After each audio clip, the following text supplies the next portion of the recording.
everybody, and welcome to Taking Control, the ADHD Podcast on rashpixel.fm. I'm Pete Wright, and right over there is the well-organized Nikki Kinzer. Hello, happy spring. Happy spring. Oh, this is good. It is. We can't have a spring show without talking about organizing. I like these little annual organizing reviews that we do. Yes. It's not only is it just a refresher that, hey, I need to go challenge myself to get organized a little bit, but also just a time to reflect on the things that we've learned and have started to do in our homes over the last year. And yes. So good little reminders, right? Yeah, to really look forward to these. Before we dig in, head over to takecontroladhd.com. You can get to know us a little bit better. Obviously, you can listen to the show right there on the website, but we'd love it if you'd subscribe to the mailing list. We'll send you a note every time a new episode is released. And of course, you can find us anywhere the finer podcasts are served. Connect with us on Twitter or Facebook at Take Control ADHD and call us. Phone number's 503-664-4ADD. And we read those questions and comments and voicemails right on the show in our Q&A episodes. So we would love to hear from you. Keep those questions coming. Okay, where would you like to start about organizing? Well, I thought it would be kind of fun to share basically 10 of my favorite ADHD organizing tips. So as you said, a lot of this is just going to be reminders for people, but some of these things people are going to be able to do right away, like after they stop listening, they're going to be able to do some of this stuff. So it's not so much about the process as much as it is about just, some quick, easy things that you can do and get done and feel good about it. I've been thinking a lot about this in terms of the last episode we did 2 weeks ago, this all or nothing thinking, because that's where I think, at least I have, and many of the people that I know and have worked with run into challenges is with getting organized.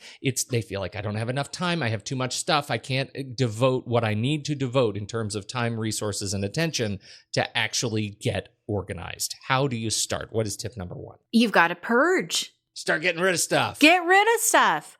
Mm-hmm. Follow Pete's lead on the 31-day challenge. Let my life serve as a warning to others. Yes. So if you do not know what that challenge is, I don't remember honestly what podcast you explained it in. Well, it was a little while ago. It was a while ago, but I'll find it and put it in the show notes. Yeah, we'll put it in the show notes, but it's such a great challenge. And we also talked about it on the show with Eric Tivers when we were guests on his show. We talk about it too. Right. So check that out. But yes, you got it. On the New Year. I think if you can look at our January shows, you'll find it, because that's what this was, our New Year purge, right? It was one day we gave up one thing for each number of the day. So on January 2nd, we gave up 2 things. On January 3rd, we gave up 3 through the end of January. It was fantastic. That's right. And that really is the first thing to do before you ever even think about organizing anything. Like, get rid of the stuff you don't need so that what's left is the stuff that you truly need and what you really want to pay attention to, how you're going to place back into your home.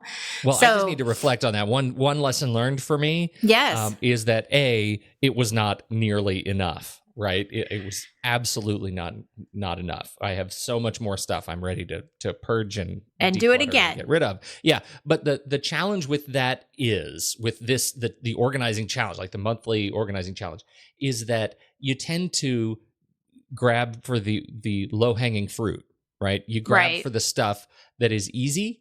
And so you end up not grabbing things that are terribly well structured. So I go into a closet and I'll find 2 or 3 things that I want to get rid of. I have not decluttered or purged the closet. I have grabbed 2 or 3 things that may be disposed of or donated on the 15th of the month. I haven't really done a structured purge of the stuff in that area. And so that's one of the things that I find myself frustrated by even after doing such an extensive purge, is that I go into certain areas of my home and, oh my goodness, it still looks like a disaster because there is so much stuff I don't need. So that's the only thing I would add. If you're going to take this on, try to put a little bit of structure to it.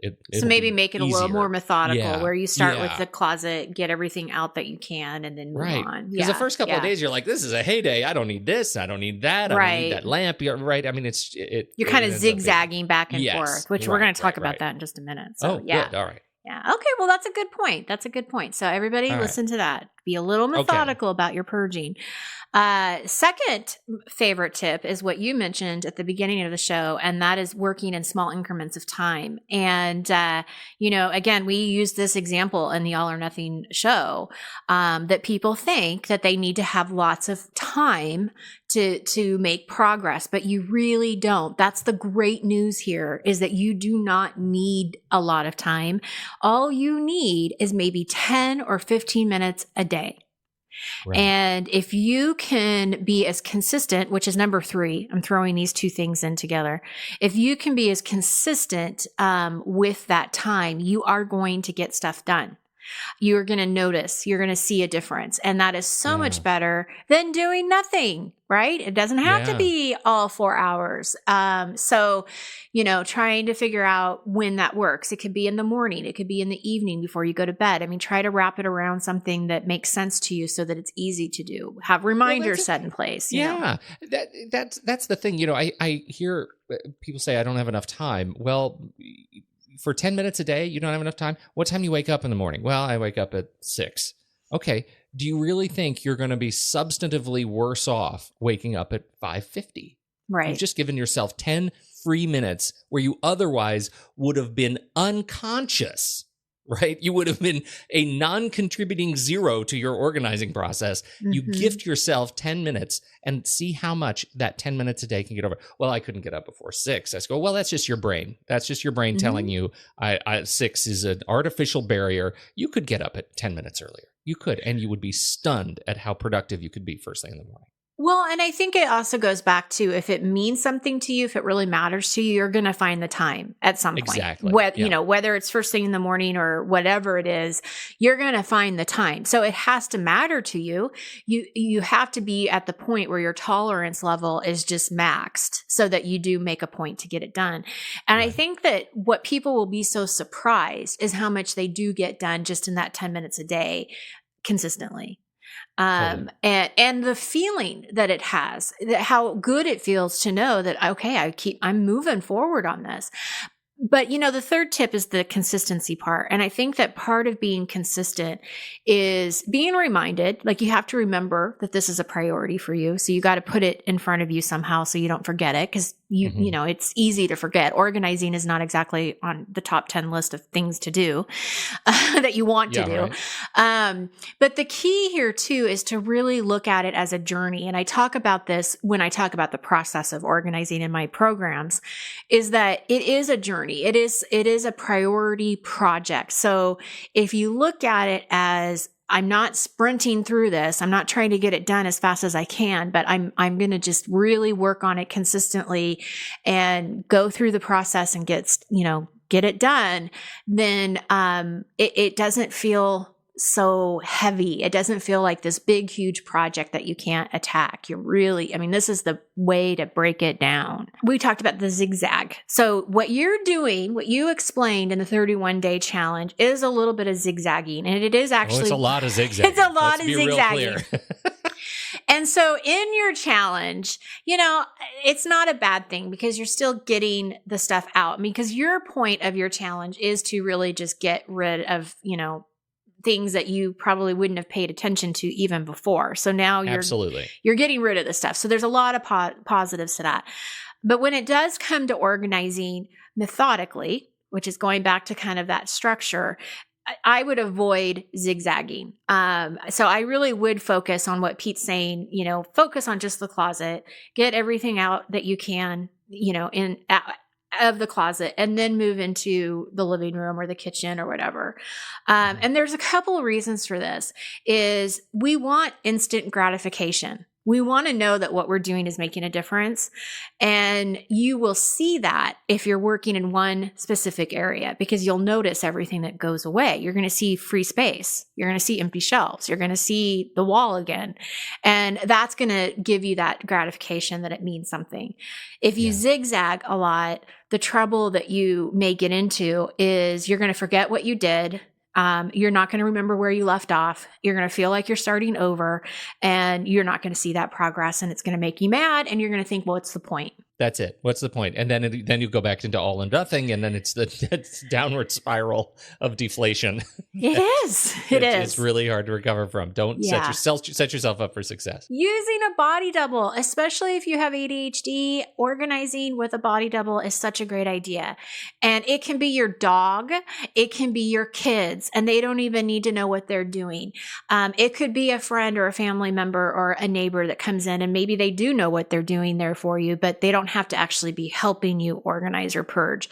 But there is something about that physical presence of having somebody in the room with you that will keep you focused and keep you on task. So if they start to notice that you're starting to wander, then they can, kind of just nudge you to keep, doing what you're doing.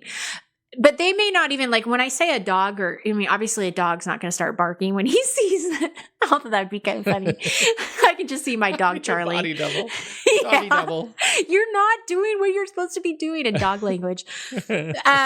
So maybe the dog won't work, but it's still just having a reminder is more than anything. It's an anchor to keep you, to remember why you're there. What's your purpose?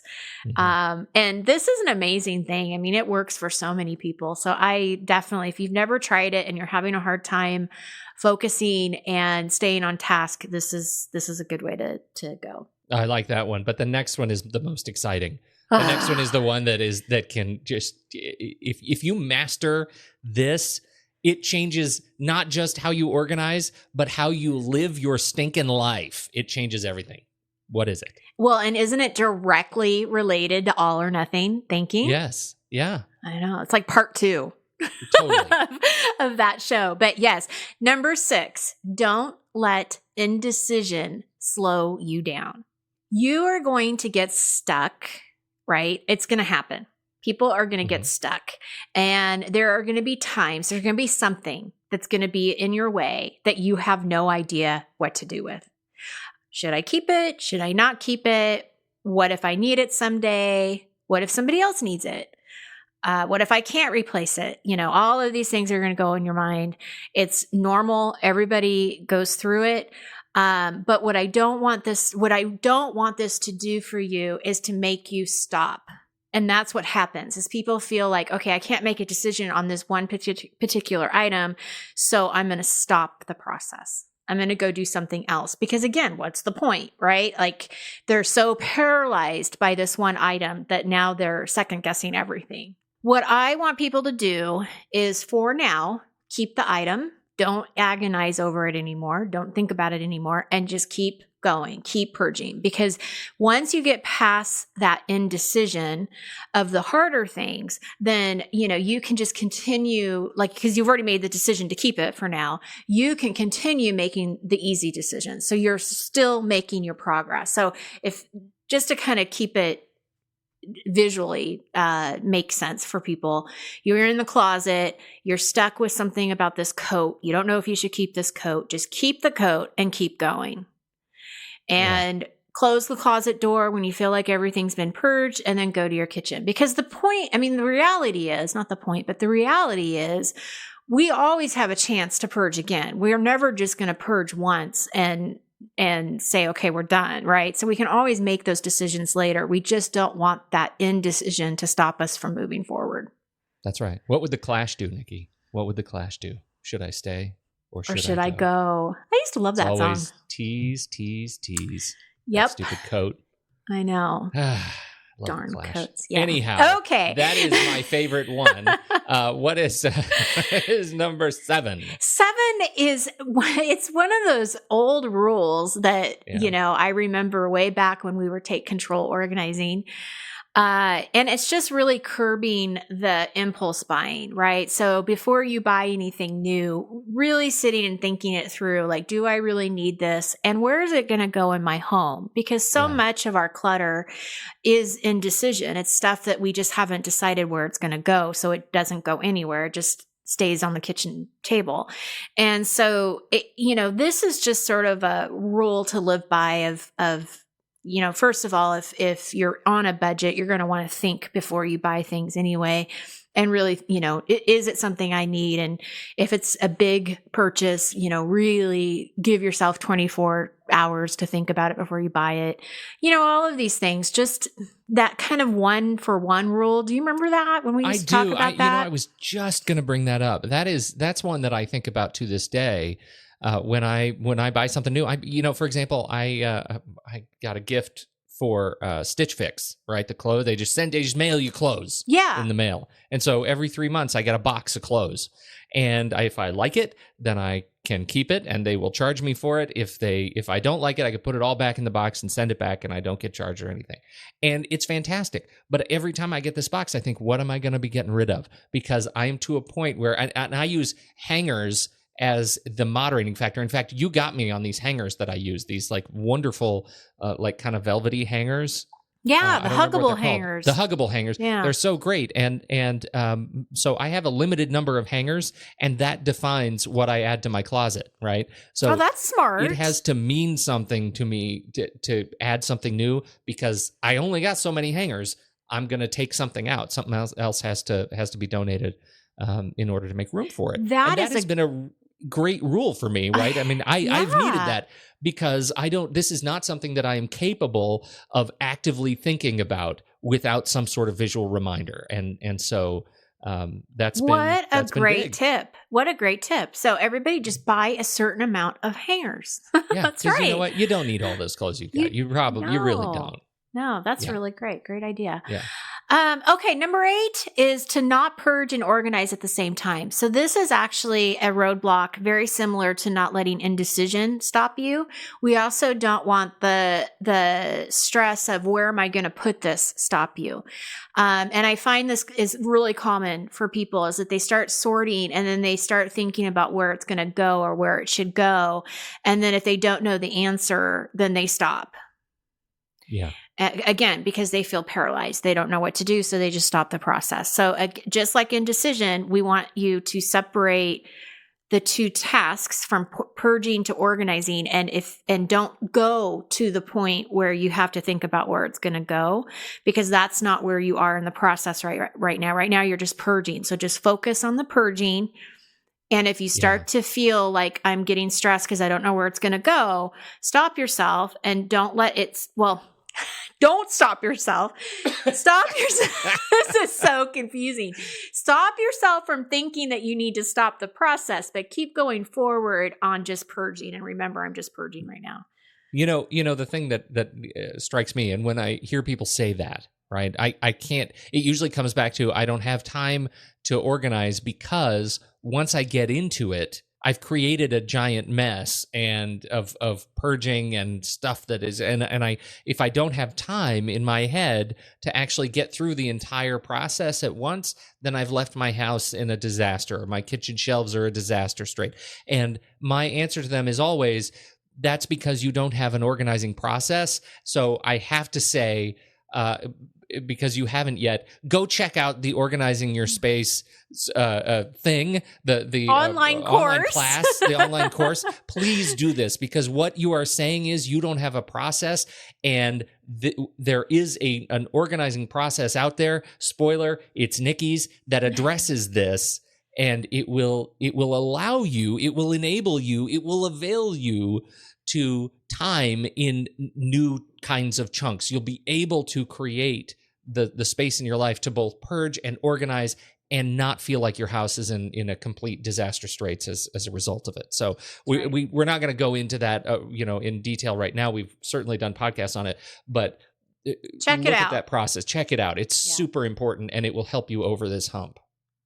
Thank you, Pete.